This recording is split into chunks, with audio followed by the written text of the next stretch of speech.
น้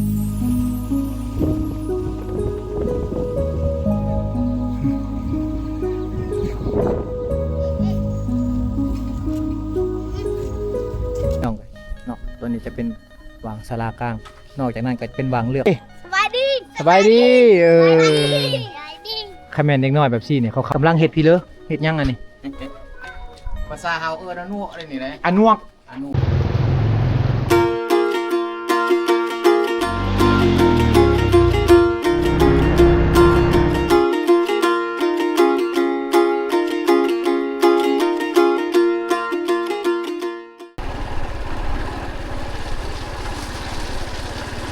วิถีชีวิตการเลี้ยงควาย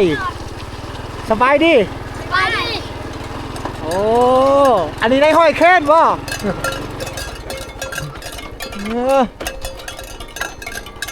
นี่คือวิธีนายห้อยแค้นพี่น้องเลี้ยงควายไปพร้อมวิถีชีวิตนายห้อย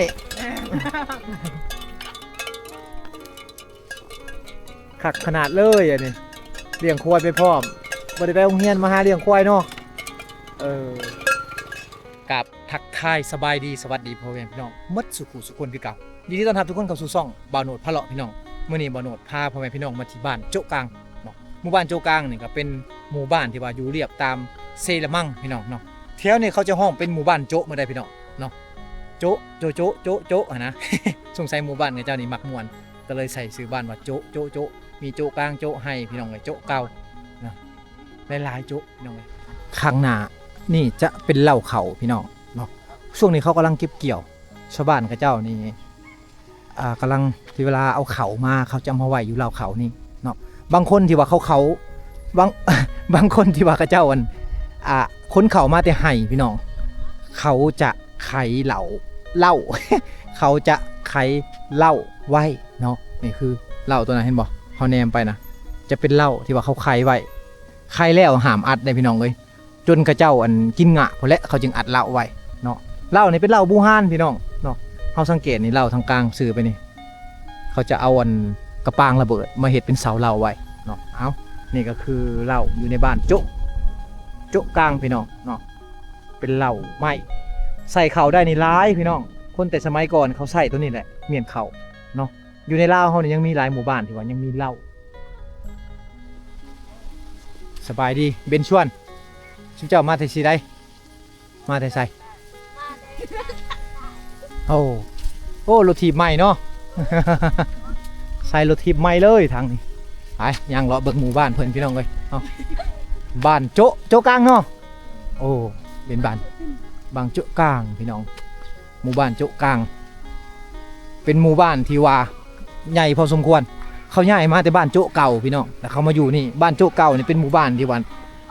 มันบ่มีหว่างตั้งบ้านแล้วเขาเลยมาอยู่นี่เนาะสบายดีเบนชวนสบายดีเป็นสร้างเองเลยเนาะแปลงเองเลยได้ทางนี้บ่มีห่านได้พี่น้องเอ้ยต้องได้เฮียนเฮ็ดเองหมดเลยเป็นยังโซมันย่านบ่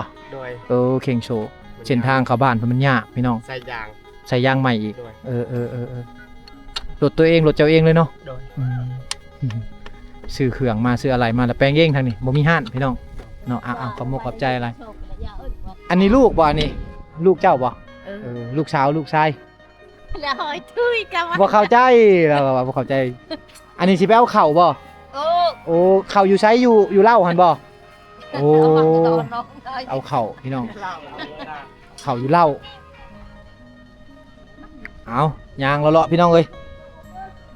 อาจอก็ยางน้ำเจ้าของหมดนี่อาจอเจ้าของไปเอาเข่าไปนำเนาะบ้านโจ๊กกลางพี่น้องหมู่บ้านโจ๊กกลางทางเขตนี่เนี่ยเขาจะใส่รถเวียดนามเลยเนาะรถเวียดนามรถจักรเวียดนามเนี่ยเอาไว้ขนส่งสินค้าต่างๆเนาะเฮือนซานกับเจ้าเนี่ยจะเป็นเฮือนซานแบบนี้พี่น้องเนาะเฮือนซานที่ว่าเป็นเฮือนไม้บางหลังคาเฮือนก็จะเป็นเฮือนฟ้ากระแตะเนาะแต่ว่าเฮือนไม้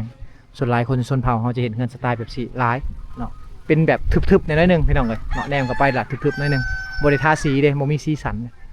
อยู่ทางบ้านเขาเนี่ยเขาจะเลี้ยงหมูเลี้ยงไก่พี่น้องสำหรับหมูไก่เนี่ยเขาจะบ่ได้ขายเด้อตัวนี้เขาจะไว้เฮ็ดฮีทเนาะหรือว่าเอาไปซอยเหลือพี่น้องเขาเวลาเขาเจ้ามีงานบางคนบ่มีเงินบ่มีคำให้ก็เอาหมูเอาไก่นี่แหละไปซอยพี่น้องเอ้ยเนาะไปซอยเฮ็ดฮีทหมู่บ้านนี่จะเป็นหมู่บ้านที่ว่าอยู่ห่างจากตัวเมืองตะโอ้ยพี่น้องเนาะหลายเติบหลายหมู่บ้านโจกลางนี่เป็นหมู่บ้านขนาดใหญ่น้อยหนึงแต่ว่าจะขึ้นกับเมืองตะโอ้ยแขวงสารวันอยู่นี่จะมีน้ำบาดาลแต่ว่าใช้ได้บ่ได้บ่โน่นบ่ฮู้คือกันเป็นโครงการที่เขามาช่วยเหลือน้ำบาดาลโอ้น่าจะบ่ได้เลยแหละพี่น้องเอ้ยบ่มีฮอดข้ามน้ำเลยเนาะ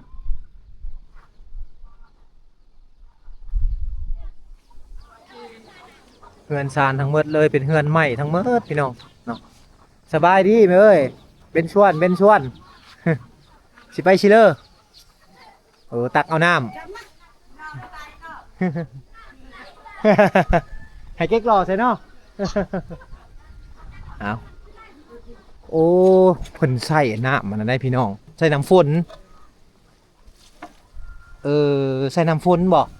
น้ำฝนนี่บ่ใส่ Lại có hỏi tươi em bắp lọc เพิ่นบ่เข้าใจภาษาลาวพี่น้องบ่เข้าใจภาษาลาวเนาะอยู่บ้านนี่บ่มีน้ำดินนะใส่น้ำฝนเอาน้ำดินบ่มีบ้านนี่ยังยากอยู่พี่น้องยังทุกข์ยากอยู่ได้ถ้าว่าบ่มีน้ำใส่แต่ว่าไฟฟ้ามีน้ำน่าจะใส่น้ำซิละมังพุ่นแหละแม่นบ่เนี่ยเอาเกลือหมาเนาะคลุกเข่าใส่เลยเนาะโอ้เข่าล่าใส่น้ำล่าเลย มันกินบ่โอ้ในอาจ้อนี่บ่โอ้อาจ้อกินเซยนี่นะนี่เข่าล่าปนใส่กับน้ำพี่น้องมาหน่อยนี่กินเซยเนาะคุณเรียนสับลาบนี่อาจ้อเพิ่นเลยนี่ เกลือหมาฝนมาแล้วพี่น้องเนาะทางนี้บ่ค่อยมีสัญญาณโทรศัพท์สัญญาณโทรศัพท์มันจะบ่หลายพอได้สื่อสารได้อยู่แต่ว่าคนในชนเผ่าเนี่ยคนมักที่จะเบิ่งโทรทัศน์เพิ่นจะใส่จานดาวเทียมแบบนี้เนาะเบิ่งช่องลาวช่องไทยช่องเวียดนามพี่น้องเนาะจะเบิ่งได้เงินแบบนี้นี่เงินพากระแตะก็มีอยู่บ้านนี่เงินใหม่ก็มีคือว่ายังลวงหลายอาจอเอาให้มันดมก่อนบอกเป็นยัง เราไหลมาให้ Mà ngại cửaมันจะครบบอก Chả hỏi cho khúc ให้มันดมเบิ่งอันนี้อาเจ้าจะบอกนี่นะ Cay อาไก่โอ้ลูกเราโอ้อาไก่ก่อนลูกเพิ่นพี่น้อง เหมือนชานเห็นได้คือเห็นนี่แล้วนี่เห็นบอกเงื่อนนี่เป็นเงื่อนเก่าลีได้อายุเงื่อนประมาณหลายปีเติบแล้วแหละพี่น้องอยู่กันนี่หลายคนในชนเผ่าของเด็กน้อยครอบครัวหนึ่งได้ลูกประมาณ6 คนขึ้นพี่น้องอย่างน้อยอย่างต่ำนี่4 คนน่ะลูกทั้งพ่อทั้งแม่พอดี6 คนอยู่เฮือนหลังน้อยๆโอ้ยฝนมาแล้วกิจกรรมกับบุคคลมีหลายเด้อว่าอยากถ่ายกิจกรรมให้พี่น้องเบิ่งอยู่โบราณบันไดพี่น้องไอ้ถามเนี่ยเข้าไปเอาพี่เอาไอ้ช่างไอ้อยากเบิ่งกระทุนน่ะเครื่องละลินพี่เจ้าเอาพี่ไอ้เบิ่งแน่กระทุนน่ะอันนี้คือเครื่องลิ้นของเด็กน้อยในชนบทเฮาเอาไว้เป็นล่าเขาจะเข้าป่าเด็กน้อยนี่แม่นบ่เข้าป่าบ่เข้าไปยิงนกเนาะยิงนกยิงหนูกับตัวนี้แม่นบ่เฮ็ดเองบ่เจ้าเฮ็ดเองเลยบ่ได้ซื้อได้พี่น้องด้ามไม้เนี่ยเขาเจ้าสิมาถากเนาะก่อนจะถากได้แบบซี่ก็บ่ได้ง่ายเอ้าของเจ้าของเพิ่น เบนชวนสบายดี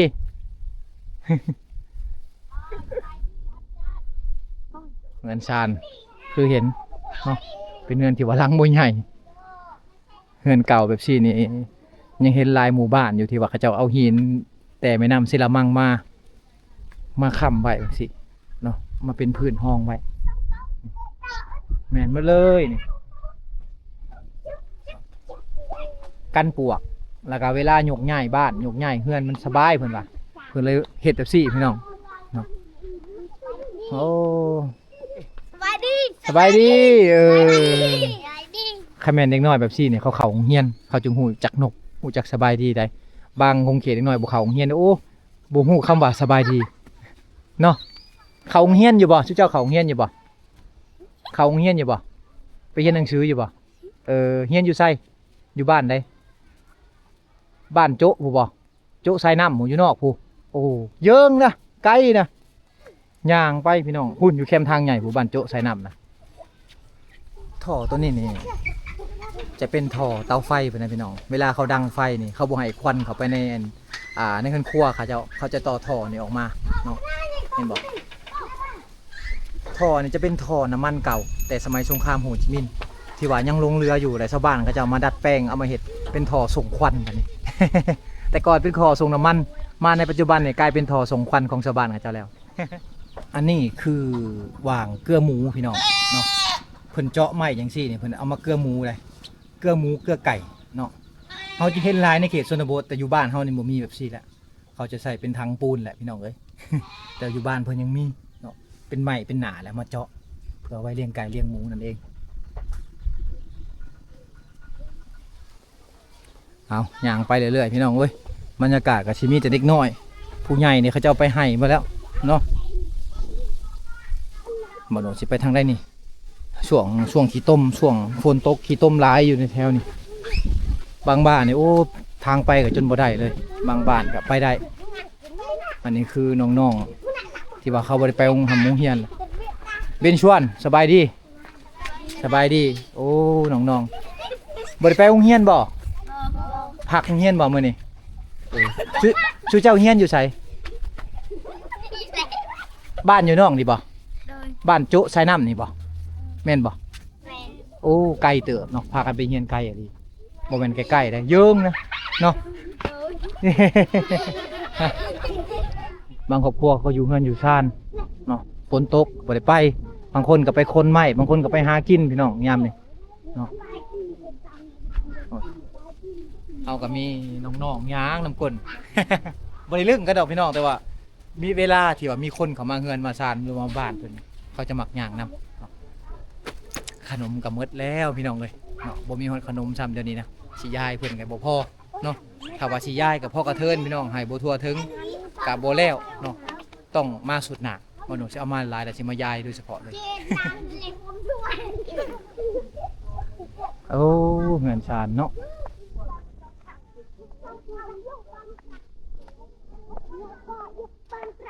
สบายดีเบนชวนโอ้เฮ็ดพิเลอร์เฮ็ดหยังอยู่ โอ้กำลังแนะนำเนาะเวียกเพิ่นพี่น้องบ่สอนเพิ่นแหละเฮ้เฮาเวียกเฮานั่นอยู่พี่โอ้อันนี้เครื่องหาอยู่หากินเนาะมองแม่นบ่มองน้อยไปไหลอยู่ไสเนี่ยนี่อยู่เซละมังนี่บ่โอ้เครื่องหาอยู่หากินเพิ่นป้ายังหลายอยู่บ่ช่วงนี้ขอเข้าไปในเด้อโดยเอากำลังเฮ็ดพี่เลอเฮ็ดยังอันนี้ ภาษาเฮาอนัวอะไรนี่นะ อันนวก อนัวเอาซอสป่า อันแนวเขามัดใส่แอลครับบ่ บ่ หรือว่าเขาเจ้าเอาซุปลงน้ำแล้วเขาเจ้าขวัดใช่ครับบ่โอ้นี่พี่น้องขอจับหน่อยเด้ออันนี้คืออันนวก แม่น อันนวกในสอนปลา ซอสป่าของแม่ยิ่ง ของผู้หญิง แม่น ที่ว่ามันสิเป็นปากเว้อๆใหญ่ๆขึ้นเป็นปากสามเหลี่ยมแม่นบ่ปลาที่ใดก็ได้โลดนะได้หมด เพิ่นจะจุ่มลงน้ำปุ๊บเรียบร้อยแล้วเพิ่นจะขูดเนาะขูดขี้หินเข้ามา กัญชายัง อันนวก อนุ อืม โอ้อนุ ขูดขึ้นมาแล้วหาปลา หาปลา โอ้ ได้หยังก็เอากินได้เป็นกระปอกกระปูเป็นหอยเนาะ เอา อี เมื่อ ยังเข้าอยู่ในนี่ก็เอาหมด ถ้าว่าขี้หินแล้วถอกทิ่ม สารจากมือแล้ว โอ้บางอย่าง โอ้ไวเนาะ มือเดียวกันแล้วเนาะ แล้ว เฮ็ดไว้ ไวน้องครับเอาไม้พุ่งไม้พางบ่ ไม่ไผ่ปลานี่ ไม้ไฟป่านี่ แม่น โอ้หลายอยู่ในบ้านเพิ่นบ่อึด ง่ายแล้วไม่ไผ่ปลา หวายก็ยังอยู่บ่ช่วงนี้หวาย ว่าย อืม โอ้ว่ายก็ยังอยู่ปูได้ ตัวยัง ไกลเนาะ สมบูรณ์ ไก่ เนาะ แล้วเดี๋ยวนี้บ่มีได้แถวทงนี่บ่มีแต่ขึ้นผู้ โอ้บางบ้านที่เฮาไปนี่บ่มีแล้วหวายเมิด แม่ บางบ้านก็ยังหลายคือพอมันเฮ็ดนี่นะนี่คือเครื่องหัตถกรรมเด้ทางชนเผ่าเขาจะเฮ็ดกันเนาะเอาไว้หาอยู่หากินเป็นติบข้าวก็เป็นบ่พอ เป็น ติบข้าว กระพางก็เป็นบ่ แม่น กระพางก็เป็นทิพเข่าก็เป็นวะ อืม กระโตกก็เป็น เป็น โอ้เก่งเว้ยเพิ่นเป็นหมดทุกอย่างเลย เนี่ยจักซ่า ชีมือแบบซี่นี่เห็นแต่ในชนเผ่าเฮาได้ แต่ว่าตัวนี้ทานให้ปีนี้ให้ลูกสะใภ้แม่นบ่ แม่นคงไม่ยิ่งได้นี่ คงไม่ยิ่ง ของผู้ชายแม่น ผู้ชายเอามองใส่ เออ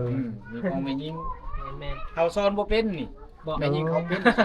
เออ เขาเคยนำใส่ตัวนี้ เออ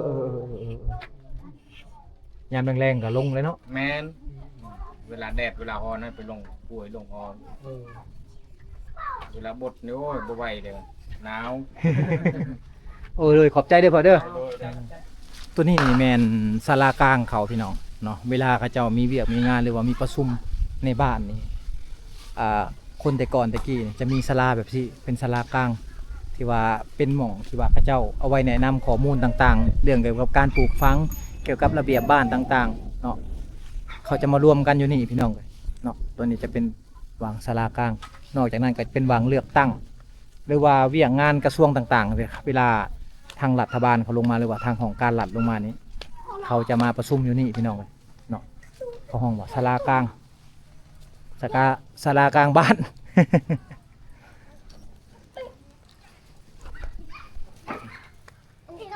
เอาพี่น้องเลยคลิปนี้ก็สิบ่มีหยังหลายเด้อเพอบ้านนี่ก็กิจกรรมบ่ค่อยมีเนาะอันนี้ก็คือบ้านโจ๊ะกลางพี่น้องเป็นบ้านชนเผ่าโกะกะโดเนาะที่ว่าอยู่ตามแม่น้ำเซรามังคือกันหมู่บ้านนี่เส้นนี่จะเป็นหมู่บ้านที่ว่าชื่อว่าโจ๊ะโจ๊ะโจ๊ะหมดพี่น้องโจ๊ะกลางโจ๊ะไห้โจ๊ะเก่าเนาะ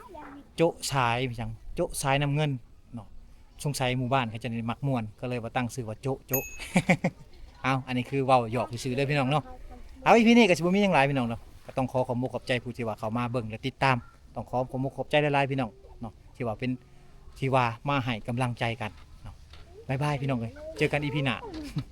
ออกเมื่อก่อนพี่น้องบัดนี้สิค่ำแล้ว